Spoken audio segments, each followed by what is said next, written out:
después se hace una auditoría para ver de, che, cuál es el origen de este problema. ¿Puede ser? Sí, en realidad el objeto de estudio es distinto. Vos en el aseguramiento de la calidad, vos buscás los aspectos de forma. Ahora vamos a ver ejemplos, ¿eh? Estamos llegando. Ahora iba a hablar de listas de comprobación. Mientras que con la verificación vos encontrás, evaluás la correctitud, ¿sí? Por ejemplo, vos podrías decir de forma, ¿se ha completado el camino alternativo? ¿Sí? Eso sería de forma, ¿se completó o no se completó? Porque seguramente existe un lineamiento que el camino alternativo siempre debe explicitarse y en caso de no estar explicitado, poner vacío, por ejemplo. ¿Sí? Entonces siempre está completo, ¿no? A veces no tiene camino alternativo, pero dice vacío. Ahora vos encontrás que no hay camino alternativo. Ahí tenés una cuestión de forma. ¿Sí? Pero a lo mejor un verificador te dice, mirá, en estos pasos no queda claro qué es lo que hace el sistema. Y eso es verificación. Vos ahí te vas a corregir el contenido. Mientras que en el aseguramiento de calidad no te concentrás en el contenido, te concentrás en la forma. Para establecer una diferencia. ¿Qué vas a encontrar en tu día a día? Yo acá no tengo una opinión. Pero parte, perdón, ¿no? La verificación y la validación lo hace el equipo de sistemas y la auditoría es externa, ¿o no? Pero podría ser interna. Vos podrías hacer una inspección interna. ¿También? Sí, sí. Entonces, igualmente la persona que está para asegurar, la persona que está a asegurar es parte del equipo de control de calidad y que tiene una mirada distinta a lo mejor de un verificador, ¿sí? Que a lo mejor un verificador es un par. Y el auditor a lo mejor no es un par. Participa en un proyecto de una organización open mind o mente abierta, va a ir a trabajar como parte del equipo, pero no es parte, o sea, terminado el proyecto no sigue ahí, ¿sí? Bueno, nadie sigue ahí. Pero lo que voy es que está puesto para asegurar calidad. Pero no hay problemas, no se perciben problemas de independencia por la cultura que tiene la gente que trabaja. Ese es uno de los puntos. Siempre viene de control de calidad. Me quedé con una palabra que iba a decir, bueno, ya me va a volver. Perdón. Pero, no, está bien. Me encanta que hagan preguntas. Esto iba a decir. Que no tengo una visión muy formada porque la mayoría de las cosas que he visto se mezcla en las herramientas. No está mal, lo que voy a decir. Pero es muy común ver una herramienta donde se mezcla verificación con aseguramiento de calidad. ¿Sí? No es como que vos agarrés y decís, yo voy a hacer una inspección y la inspección es de aseguramiento de calidad. Vas a encontrar que tenés de las dos cosas. ¿Sí?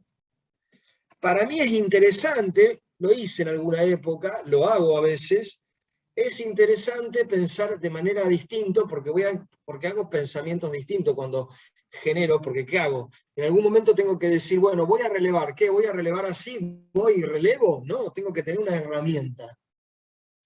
La herramienta principal del auditor es el checklist, o la lista de comprobación. Entonces, si yo me propongo como auditor de aseguramiento de calidad, pienso en generar un checklist, una serie de ítems para asegurar el control de la calidad, no para verificar la correctitud.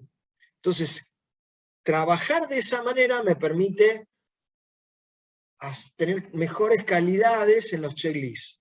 Ahora, después de que yo pensé mis consignas, mis preguntas, mis evaluaciones en el checklist, y el verificador hizo lo mismo para la parte de verificación, es probable que se mezclen en un solo checklist. Porque no existe la forma purista, excepto que uno la provoque, ¿sí? Y una cosa a tener en cuenta, el verificador que usa un checklist, porque no es el checklist exclusivo de los auditores, para nada, de hecho la gente normal usa listas de comprobación o checklist, ya para ir al supermercado, haces checklist, ¿sí? Así que no es exclusiva del auditor. El checklist que hace, o las evaluaciones que hace el verificador, tienen una connotación técnica muy grande. Tiene que saber la persona que audita qué va a ir a buscar. En cambio, el auditor de aseguramiento de calidad puede no tener un conocimiento técnico de la prueba, de las técnicas de prueba, de los casos de uso, del modelado del dominio. Su búsqueda es en la forma. ¿Sí? Y el auditor también trabaja con políticas, reglas, guías, estándares, lineamientos. No es que trabaja de la nada, no arma las cosas de la nada. Plantillas. ¿Sí? Entonces, toda su base de preguntas está basada en algo que es contrastable. Quizás en la verificación uno tiene un conjunto de buenas prácticas informales y las usás. Pero en aseguramiento de calidad yo te diría que no. ¿Sí? Entonces, existe una lista de comprobación solo de aseguramiento de calidad y es difícil de encontrarlas. Es difícil de encontrar. Lo más probable es que esté en la combinación, por una cuestión de oportunidad, ¿no? No sé si es tan sano o tan bueno, porque yo entonces necesitaría auditores que sepan también de verificación. ¿Sí? Eso puede ser un problema cuando tengo poco presupuesto o pocos recursos. Por eso nosotros desde acá las pensamos por separado. De hecho, las usamos en PPQA, sobre todo. Yo tengo un ejemplo de una FEA que parece de aseguramiento de calidad, pero no es de aseguramiento de calidad.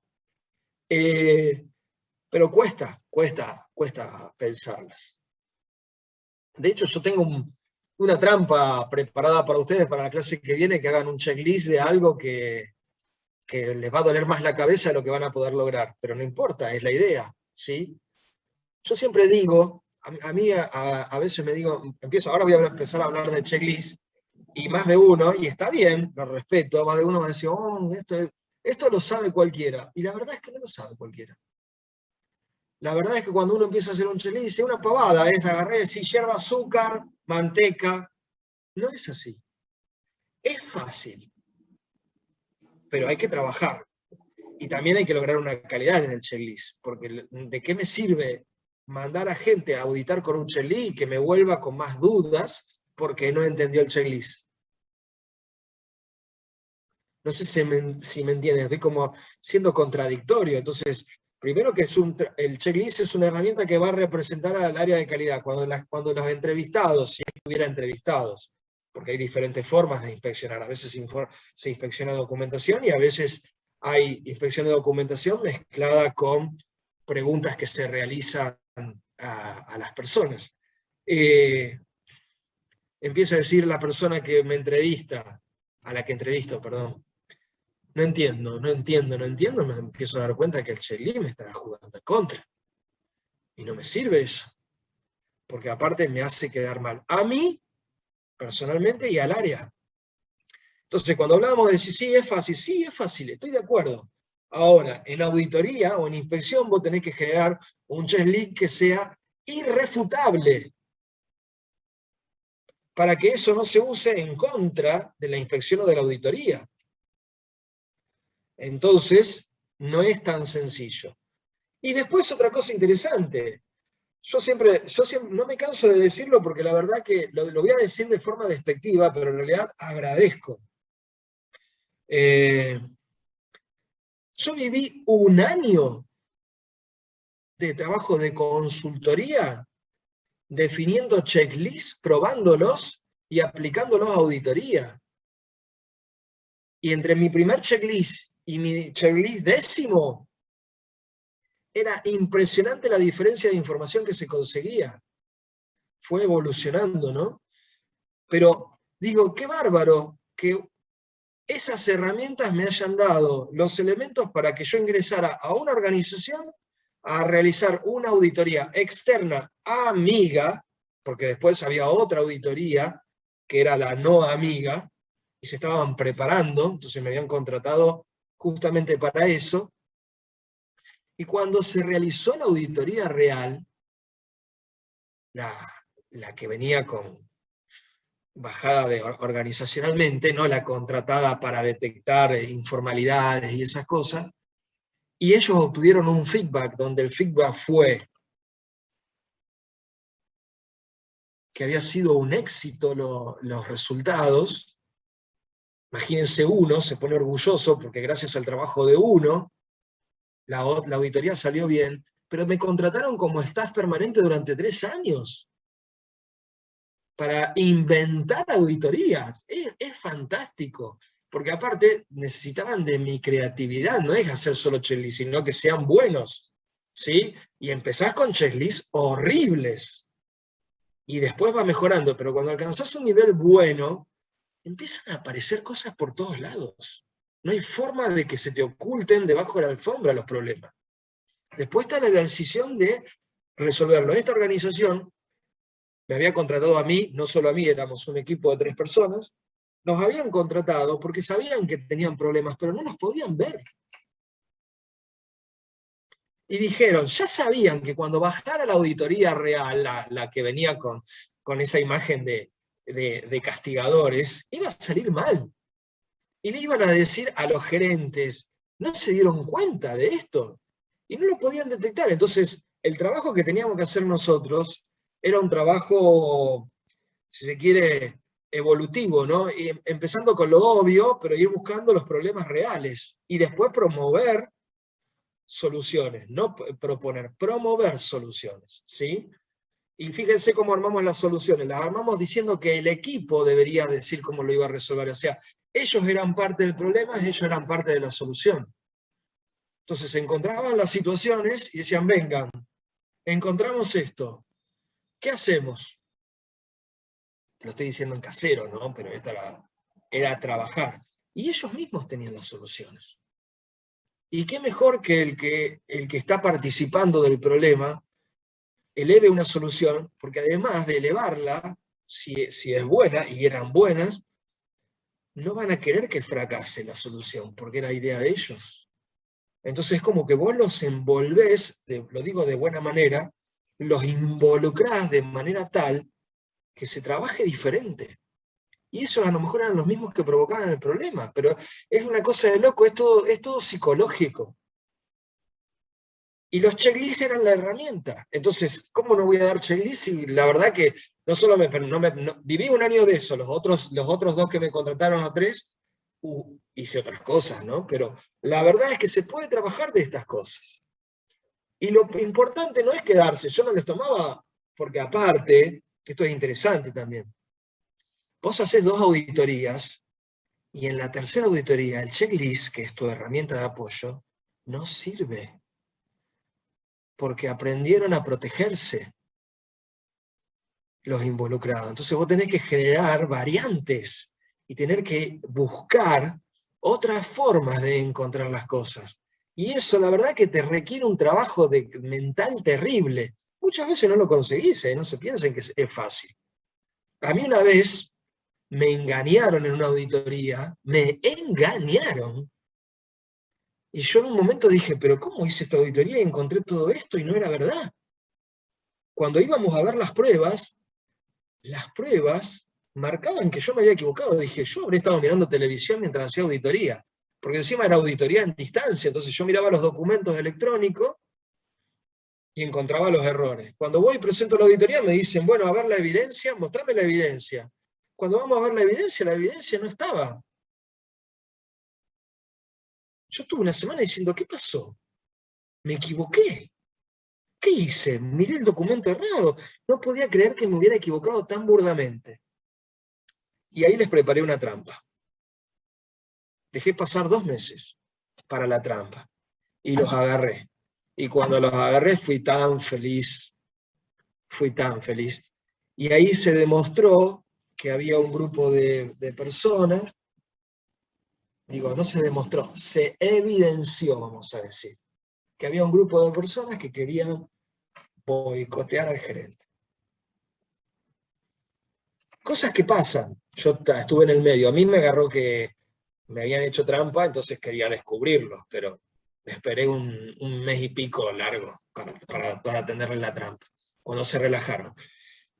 Pero yendo más allá de la anécdota, las herramientas que nosotros tenemos se desgastan, porque las personas auditadas aprenden. Entonces, ir a decir, che, sí, los caminos alternativos ya están todos completos, ya no tiene valor para la organización descubrir un caso, 2 que se olvidaron. Ese tipo de preguntas perdió sentido, ya ni siquiera tener 10 en el sentido de decir, está todo hecho, está todo hecho, está todo hecho, está todo hecho, tiene valor, porque la idea es encontrar cosas que no se logran para cambiar. ¿Tá? Bueno, entonces vamos a ver checklist. Profe, una consulta sobre la anécdota. Esa trampa que les puso, ¿cómo sería? Tipo, ¿no les dio feedback y después cuando dio el feedback? Heidi, total. ¿Conoces el personaje de Heidi? Valeria sí lo conoce. Heidi, si no conocen Heidi van a tener que ir a buscarlo.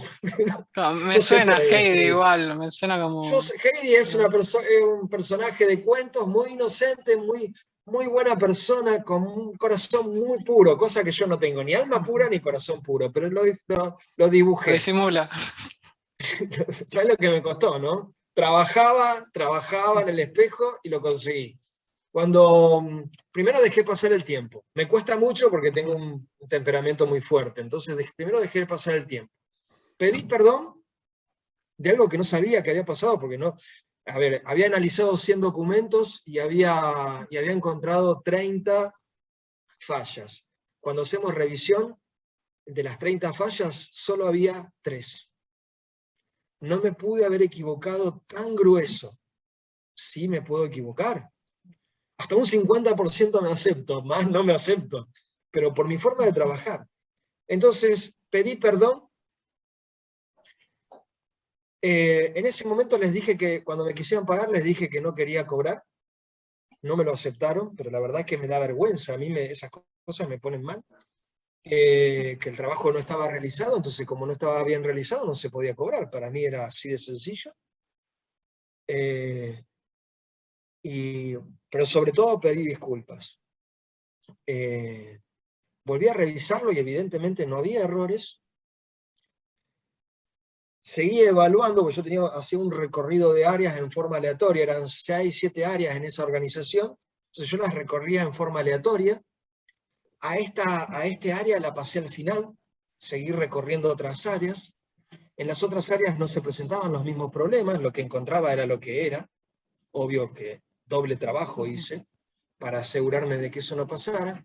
Y cuando me tocó en este área, como el acceso a la información que yo tenía era a través de un sistema en forma remota, yo agarraba el teléfono, gracias a smartphone, y entonces inspeccionaba algo, encontraba un error, ponía el reloj de la computadora, ¡pum!, foto. Así creo que me saqué 70 fotos.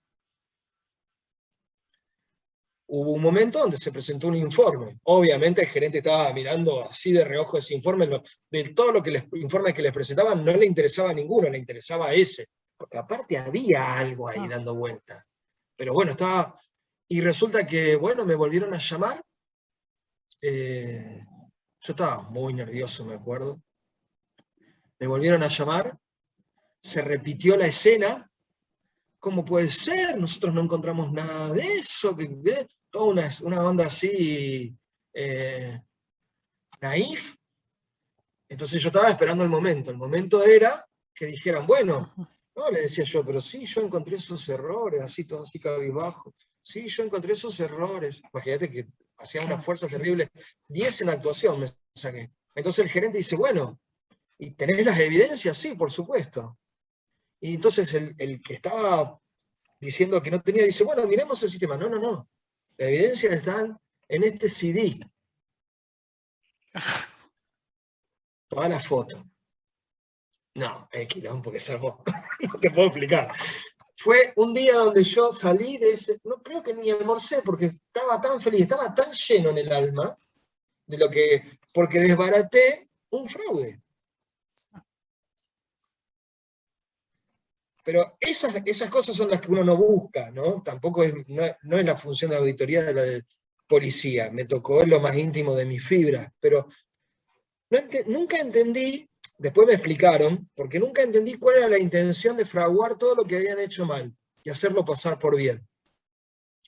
Y según lo que pude entender, la intención era que cuando llegue la auditoría real, hacerlos quedar mal a los actuales. Y el hecho de que yo estuviera en el medio hacía que le estaba arruinando los planes. Porque el gerente este que estaba diciendo que no había nada, quería el puesto del otro gerente. Yo todo esto me entero después. A mí lo que me importaba es que no dijeran que mintiera cuando no mentía. Aparte, imagínense que uno es técnico y lo que observa como auditor es lo que ve. ¿Cuál sería la intención de decir hay errores si no los hay? Aparte después tenés que demostrarlo, era muy loco todo. Pero bueno, fue una anécdota que me hizo aprender muchísimo. Me hizo aprender muchísimo. Y bueno, y después al poco tiempo empezamos a ver que todo el mundo estaba bien con el equipo que teníamos, entonces empezamos a variar los checklists. Empezamos a tocar zonas que no habíamos tocado de procesos y productos de trabajo, y empezamos a poner otras miradas sobre los mismos objetos. ¿Sí? En el medio se definieron estándares, se redefinieron procesos, se cambiaron procesos que eran muy burocráticos, estaban puestos desde hacía muchos años y ya no tenían sentido. Había mucho proceso que mencionaba mucha tecnología y ya nadie los leía porque la tecnología se había dejado de usar. Entonces hicimos una propuesta de procedimientos sin tanto hincapié en el uso de una tecnología o de un determinado sistema, porque te cambia la tecnología, te cambia el sistema y el proceso dejaba de ser válido. Entonces ahí hubo una propuesta de mejora en la redacción de procesos. La verdad que hubo mucho de muchas cosas buenas. Pero bueno, la anécdota es esa, uno se acuerda, porque yo me acuerdo que a la noche estaba diciendo, ¿cómo pudo ser? ¿Cómo pudo ser? No puede ser. Y bueno, tuve la suerte, si querés, o la formación de darme cuenta de cómo podía hacer para conseguir información. Yo hasta llegué a comprar los diarios del día, por si no me creían con el número que cambiaba la fecha de la computadora. ¿Sí? O sea, hice varias cosas porque una búsqueda de que, o sea, yo no lo iba a mostrar, excepto que alguien surgiera con algo. Bueno, surgió, ¿sabés qué? Una ala tenía de murciélago acá gigante. Dije, el momento más feliz de mi vida. Después de que me había casado y había tenido hijos, así que es una cosa de loco. Pero bueno, a lo que voy es, vuelvo a insistir con esto, la auditoría, más allá de la anécdota, tiene una búsqueda de mejora. Si yo no avanzo, o sea, no descubro problemas y no hay mejora, algo estoy haciendo mal. Porque siempre hay cosas para mejorar. Pero por otro lado, ¿por qué habría una auditoría si todo está funcionando bien? Solo para decir que tengo una auditoría. O sea, tengo un montón de síntomas. Si te llaman, hay problemas. Que no te los digan, está bien. Porque si no te están quitando la visión objetiva. Vos tenés que descubrir el problema. Ahora, si te llaman y dicen, mira, acá hay lío en esto, fíjate si podés acotarlo, ya estás influenciado. Es muy probable que hasta tu checklist digan cosas que no deben decir. Entonces, Está bueno saber poco, está bueno saber sobre qué hay que actuar, y en un proceso evolutivo, que en general uno, por estar en informática, ve que las evoluciones son buenas, pero no, las organizaciones por ahí quieren resultados, no les importa tanto el proceso, uno va descubriendo cosas. Vuelvo a decir, mis primeras auditorías en esta organización eran también muy naif, eran como muy de conteo, muy de saber si existe esto lo tienen, esto no. Pero cuando vos empezás a profundizar, por ejemplo, en uno de los casos, me acuerdo que toda el área decía que, la primera pregunta, ¿no? ¿Documentan? ¿Hay documentación en el proyecto en el que estás actualmente? ¿Cuál es el proyecto en el que estás actualmente? Y si había documentación sobre los requerimientos. Entonces todos decían, sí. Entonces, 25 entrevistas, 25 sí. Pero vos decís, buenísimo, qué bueno, loco, documentan todo. Vamos a ver en el próximo ciclo de auditoría los documentos de requerimientos, que eran minutas. No había requerimiento, había minutas. No sé si me siguen, no había, o sea, documentar requerimientos sí, minutas, no. Entonces tuvimos que reformular las preguntas. Muy interesante, la verdad es que es muy interesante el proceso de descubrimiento, sobre todo cuando no sabes nada. Cuando ya, si estás adentro, también se te complica, ¿sí? Porque te cuesta ver. Pero estando afuera es muy interesante. La verdad es que es muy interesante. Bueno, entonces la principal herramienta, nosotros vamos a ver, hay muchos artefactos, pero dos artefactos muy interesantes. Uno es el informe de auditoría o el informe técnico, que ya lo deben haber visto en ADR, y el otro es la lista de comprobación o checklist. Yo voy a estar hablando, y va a parecer que estoy hablando de un formulario que se imprime y se completa. Esto puede ser tranquilamente electrónico. Recuerden que estamos en informática, ya no necesitamos imprimir formularios y completarlos a mano, ¿no?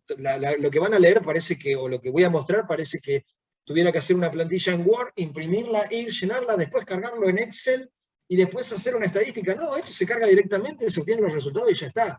En cuestión de horas tengo un informe de auditoría, ¿sí? Digo en cuestión de horas porque el informe debería salir rápido, pero el problema es qué es lo que veo en el informe, porque digo, vi esto, ¿cómo no lo detecté? O si lo detecté, ¿qué hago? ¿Qué digo? ¿Cómo lo digo? Para tratar de ser lo más neutro posible. Entonces, la lista de comprobación o checklist es una de las herramientas más interesantes para realizar una auditoría. Acuérdense, a lo mejor cuando uno hace un relevamiento de un sistema de información, váyase preguntas. Acá las tiene escritas. No crea preguntas. Usa las que tiene. ¿Sí?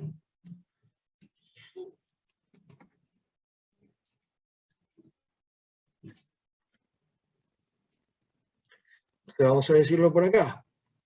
El auditor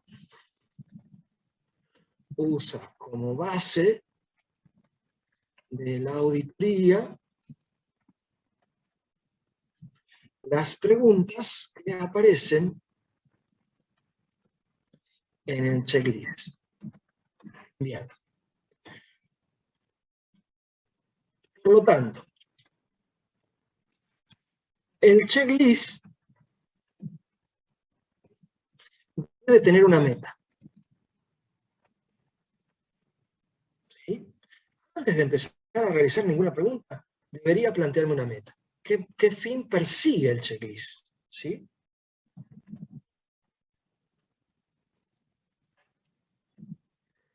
¿Sobre qué